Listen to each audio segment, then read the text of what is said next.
You're listening to the Love Your Neighbor podcast.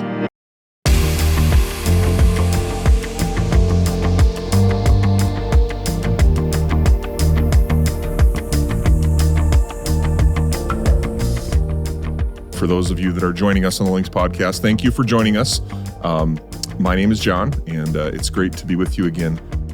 We are sponsored by Brandon Wellness, and Brandon Wellness is a nonprofit organization that is committed to investing in developing, building health and wellness in our community. And we have incredible guests today. Becky, thank you for joining us. Thank you. I'm so excited to be here. Yeah. We've only just communicated through text, but this has been just getting to chat with you the last few minutes has been great. And I'm excited. You're excited. You have a book that's coming out. Yes. And it's officially launched on November 1st. So it's been out a few weeks. Okay, Great. Well, we're going to talk about your book. We're going to talk about you and your family. We're also going to talk about Brandon and how you came to be in Brandon and what you love about Brandon. So we're going to talk about mostly about Brandon, but we do want to talk about your book because just in reading the introduction, I haven't read it yet. I'm excited to read it. It's hilarious. You have such a strong voice in terms of bringing what for many people is a difficult topic. Correct. To just bring a joy to it. So I'm excited to talk with you about that book. But before we do that, Becky, tell everyone that's listening, because many people in Brandon are probably like me, and they haven't had the privilege of meeting you or getting to know you. So tell us a little bit about who you are, how you're connected to the Brandon community.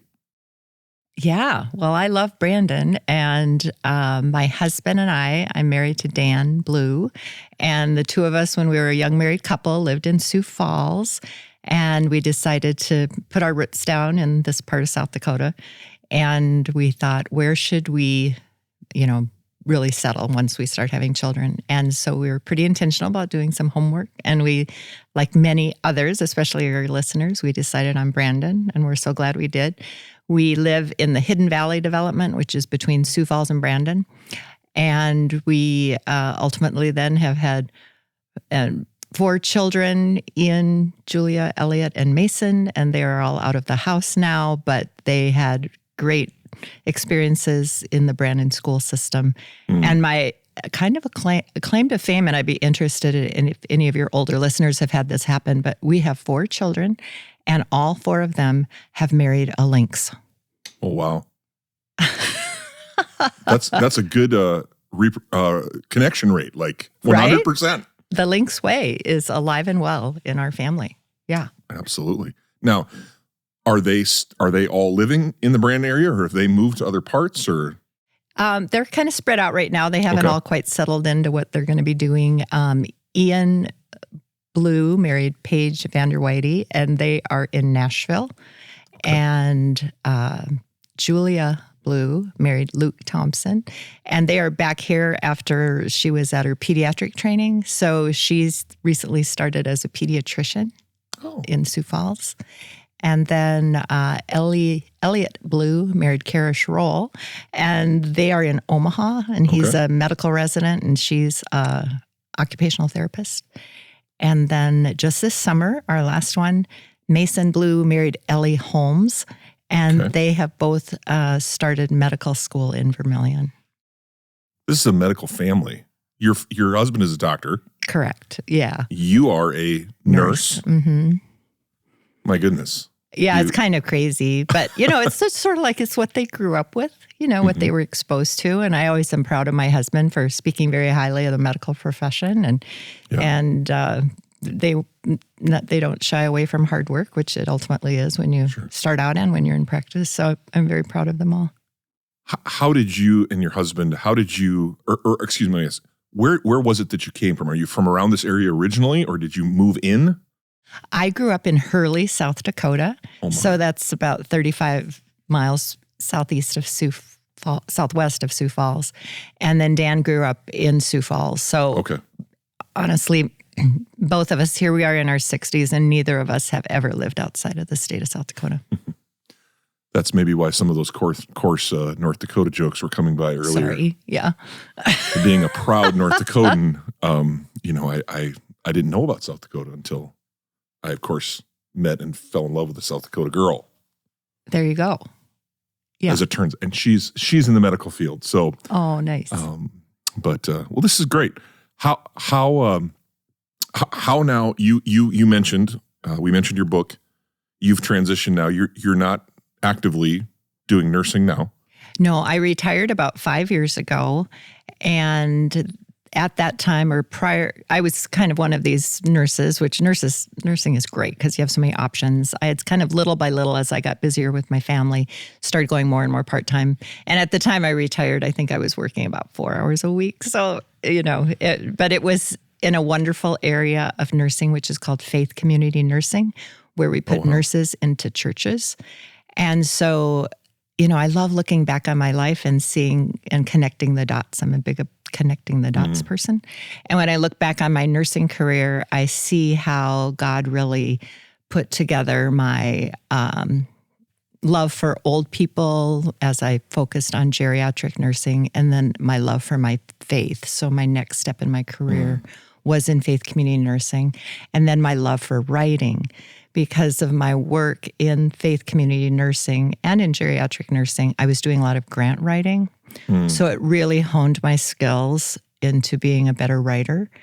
And then probably about 8 years ago, I started a blog called Made with Words, which is still out there if anybody wants to check on it. And then I made the jump to writing a couple of books. So. Awesome. Well, that's fascinating. I would love to know the work of writing as a pastor and a struggling writer. What does it take for you? I mean, are you one of those that gets up at the same time every day, has the same drink, and gets in front of the same place? Are you one of those, or do you just write as it comes to you? Yeah, I love that question because I'm happy to admit that I am not a very disciplined person and I do not get up every day and write. I mean, if you give me a deadline, I can do it, but it's not my preferred way of writing. I like to describe myself as a crock pot. And so I kind of take all these things in and I let these words simmer in my head. And then at some point I'm ready to, turn off the crock pot and dump everything onto the plate or the page, so to speak. Gotcha. Who are some of your favorite authors? Who do you read? Who do you love to follow? Yeah. I read a lot of nonfiction, and even specifically I read theological nonfiction. Oh. I'm very interested in that. And so I follow, like David Saul, some things on Mockingbird is one of the publishers that I follow. Anne Lamott is a wonderful writer, and she has written a book called Bird by Bird. And if anyone is interested in taking up writing seriously or just dipping their toe into it, she has this Bird by Bird book was really what I read before I wrote this book. And she's so inspiring and encouraging and kind of addresses the ups and downs of this activity. Yeah, she's an amazing author. I've read a couple of her books. Yeah, well, I think that's fascinating because it's an art. I mean, but there's a science behind it. My wife and I went to the Florida Keys a couple of years ago with our family. We vacationed, and we got to go to Ernest Hemingway's house. We've done the same thing. Have you? Oh my gosh, wasn't that amazing? It was awesome. I know. There was something very powerful about being in there. And then you kind of learn about all his cats, and then I got kind of grossed out. Yeah. They do a nice job of kind of whitewashing it, but they're also like, yeah, this guy was unique. Yes. Like, he's a unique guy. Yes. But that was his thing. Like, he would get up. The first thing he'd do is get up. He'd go over that little bridge to his garage / studio, and he would write until he was done writing, and then he would go do the other things that he would do. Yeah, and I really admire people who can do that, and I'm sure I'd be a much more prolific writer, obviously, if I did that. So maybe that should be my goal. I don't know. But you, more than words. I mean, I've just in the little bit that I read of your book, and I'm excited to read it. You, as a nurse, obviously, you love people. Oh yeah, I mean, I just get I'm so extroverted. It's like that's how I get my energy. That's probably one of the reasons why I can't write in the morning because there's nobody around to like pump me up. Sure. That's interesting. You mentioned extrovert. So you said as an extrovert, that's where you get your energy is from people, correct? Okay.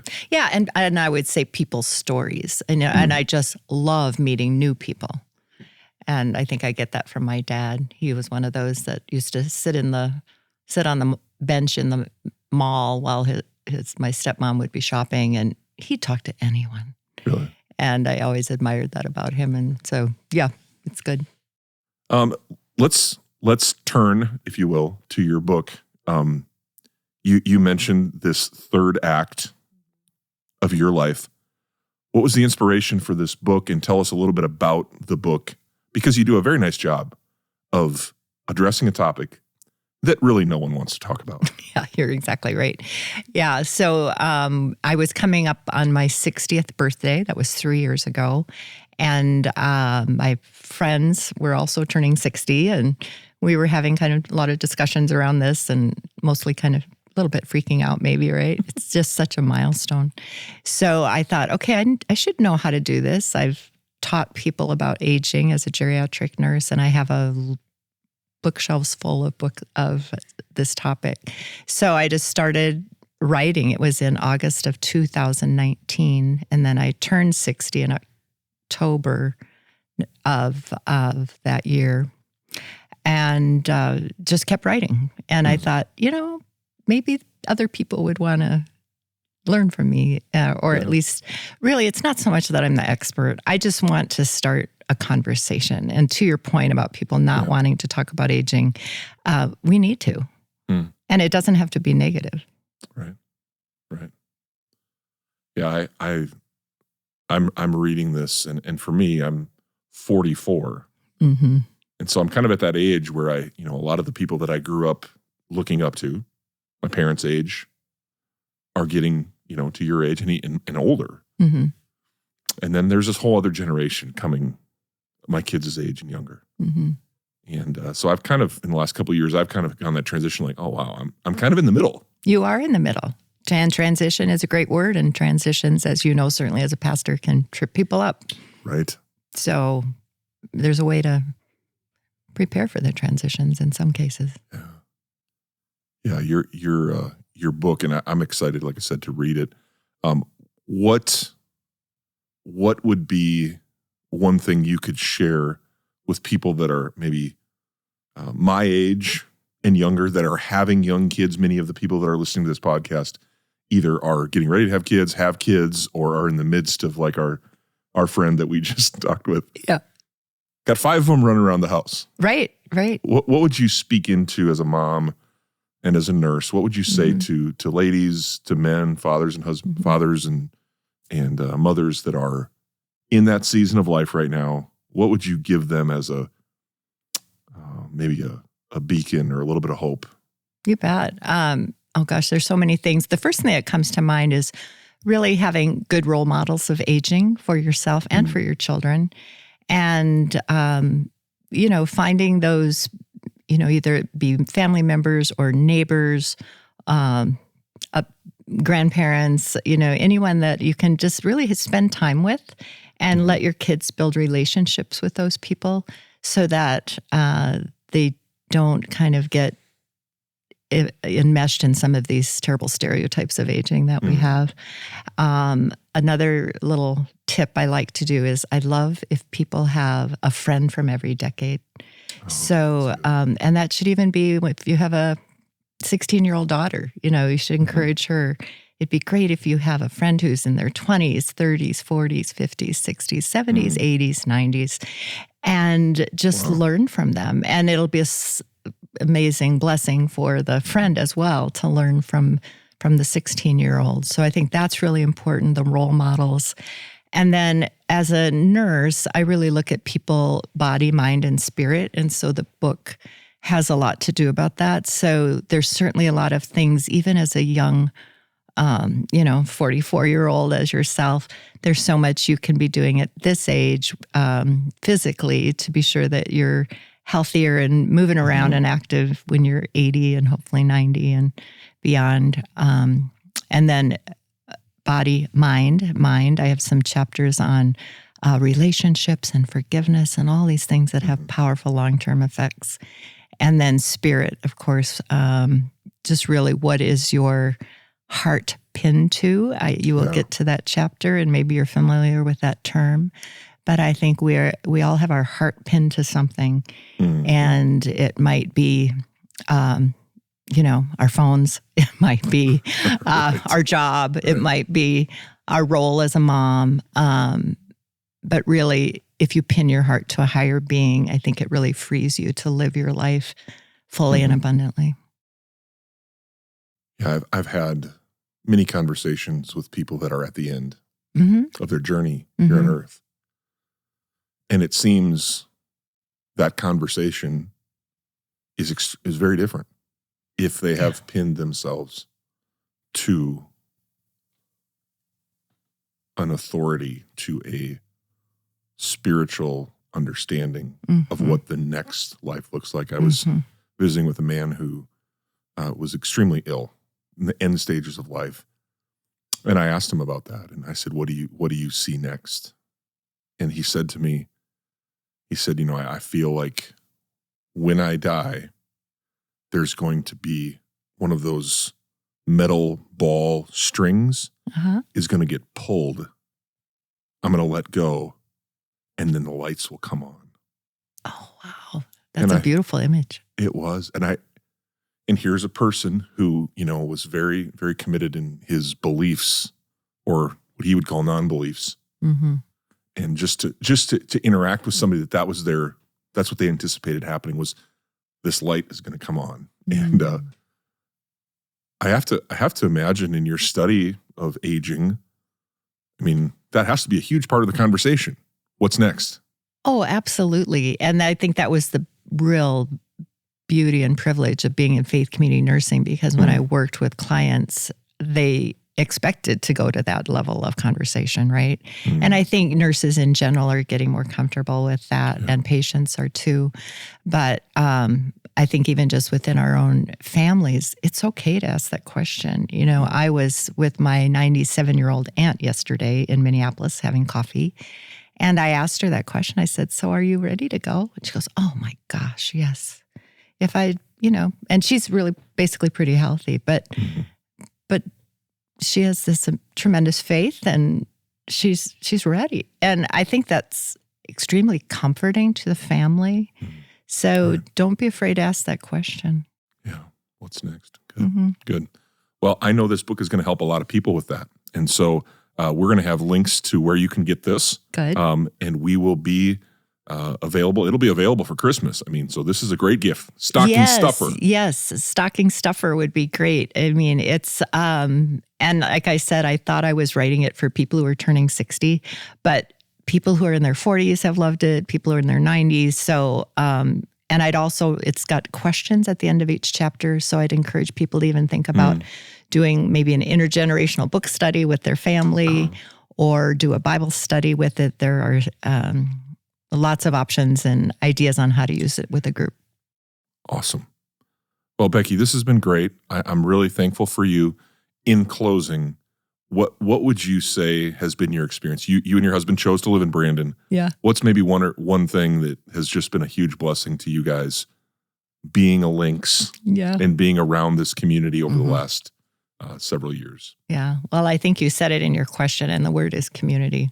I just can't imagine a better community, and just the values that are exuded there, and the caring for each other, and the opportunities. And I can't say enough about the teachers and the administration at the schools. And I've been involved in the tennis association, and, there's just so many options to get involved. And it's an incredible blessing that we raised our children there. Yeah.